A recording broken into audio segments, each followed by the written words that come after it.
My name is Rhys Langlands and this is a review of the Unparallel UpFloat for Epic TV. It's floating, look.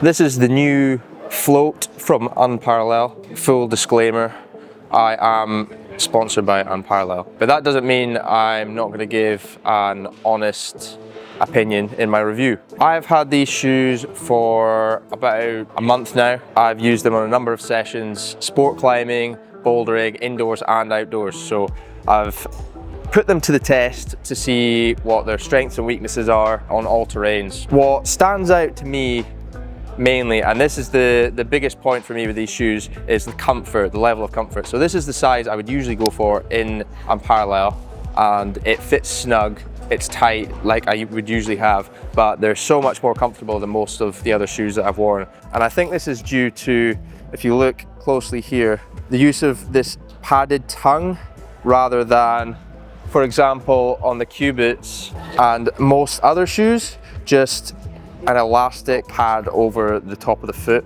I think this really increases the comfort. You don't have to suffer with bagginess or hot spots or anything with these. So that was the main thing for me. I think I'll do a five-star review for each section of the shoe. I think for comfort, they deserve a 5, absolutely. Straight out the box as well. Shoes should be tight and snug. Personally, don't mind a little bit of pain, but with these, no pain at all, and you don't have to sacrifice any performance with them. That's why I give it a 5-star review on comfort. Similar softness to maybe a flagship, probably softer than the flagship, especially in the heel area. This is sort of a new heel design than I'm used to in Unparallel. Really soft on the sides, sort of the band coming quite high up the heel, as opposed to the Cubit, which I use mostly quite low down the heel and with the full midsole as well. These have a split midsole, which does add to the softness. I don't know who it's targeted for. I would suggest this shoe personally for someone that's at a performance level. I think it would be a really good bouldering shoe and good for indoors. You could use it sport climbing. You'd probably prefer something a little stiffer like these. It's very similar in last to the flagship, to be honest, but the flagship heel is a much more traditional Unparallel heel. I think this lends itself much more to sort of maybe a Scarpa user. It's actually the most different shoe to any of the other Unparallel shoes I've used. It's probably aimed at performance, bouldering and indoors. I would be surprised if top-end sport climbers would be using these. In terms of overall factors, so we covered comfort. Other things that I hold in quite high regard is the toe hooking rubber and how effective that is. The toe for standing on small holds and edging, and how good it is for heel hooking, to name a few. Straight out the box, I thought the edging and the front of the toe on the shoe was really precise, especially for a soft shoe. Maybe not so much as the Cubit, but definitely a good contender considering how soft this shoe is. And when I say how soft, I can sort of show you, these are relatively new and I've got a pretty bendy sole under sort of the instep of the shoe, the foot, sorry. Toe hooking, I think it's probably the best toe hooking shoe that Unparallel have come out with. I feel like the flagship toe rubber is really good for specific toe hooks. However, it's pretty thick in toe hooks that are a little more precise that you want some sensitivity with. This is definitely ideal.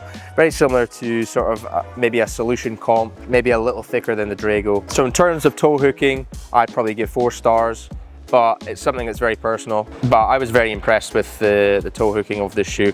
And front toe, I would give probably the same, 4 stars. Bit of a glowing review so far, but still very honest. In terms of downsides, every shoe has them, no shoe's perfect. Like I said, top-end sport climbing probably wouldn't be my shoe of choice. It's just not quite stiff enough or aggressive enough. As you can see, it's a pretty friendly sort of downturn in comparison to some of the other shoes on the market. It's got quite a wide toe, so standing in pockets Like, you wouldn't take these to Margalef, I would have said. It's personal preference, but that's sort of my opinion. The benefits of a downturn shoe is getting power through your toe and climbing on steeper ground, standing on small holds, feeling more secure in them. Benefits of a flatter shoe would be smearing, you know, climbing on, say, gritstone and such. You can get a lot of power out of flat shoes. I think it's widely regarded that downturned shoes you can get more power through your toe with. This is a nice balance between the two, which I think is really good.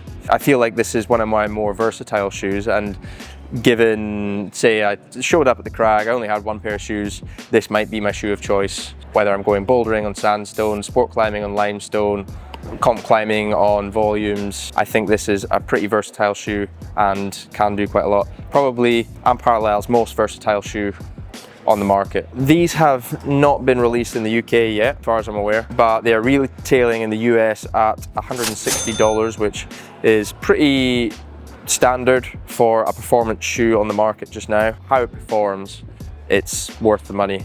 Obviously there's lots of alternatives from other brands. The Drago and the Theory are very similar, I would say. However, I think this is right up there and will be a contender this year. As you can see, this has sort of, I don't know what it's actually called, but like a Z strap that has a rand going across the bottom of the toes and across. I'm a big fan of this rand, and I think it would be beneficial on more of the Unparalleled shoes. I'd like to see them do this more. I like the support that you get across the toe. I think it's really beneficial when standing on small holds, and also for maintaining the downturn of your shoe. I think over time your shoe gets flatter and softer just naturally, and I think this can reduce the risk of that. I really like it. So I'm gonna give the Rand a 4-star review. 4 stars for the toe hooking, 5 stars for comfort, 4 stars for the toe. I haven't spoke much about edging. I would say it's pretty average at edging. It's not really what it's meant to do, but it does a decent job. 3 stars. The heel is, I'm a big fan of the cheat heel that you get from the Cubit and the Regulus. I'm gonna do a video about this to follow up, just to let you know. I'm gonna give this a 3.5 for the heel. The sole, I'm a big believer in the full sole. I'm old school. However, on this particular shoe, I really like the split sole. I think it adds to the comfort of the shoe. I don't think it would work quite as well as a shape to your foot with the full sole. So I'm gonna give the sole 3.75 stars. It's got the Unparalleled RS rubber, which I believe is the same rubber that's on their flagships and the rest of their softer shoes, which I'm a big fan of, as opposed to the RH rubber, which is on their stiffer shoes, if that is useful to anyone. Pretty similar in a lot of ways to the flagship, a fair bit softer actually. Oh. Okay. I do really like these shoes. They're like really fun. It's like what I imagine rental shoes feel like, but I'm still performing like I'm downsizing like loads. It's really nice, really nice. Especially indoors. I think they're probably my favorite shoe for the climbing center now. My name's Rhys Langlands, and that was the Unparalleled UpFloat, coming out in the UK 2025, very shortly. Head over to Langlands Climbing for more climbing, training, nonsense content. Like and subscribe. Thank you.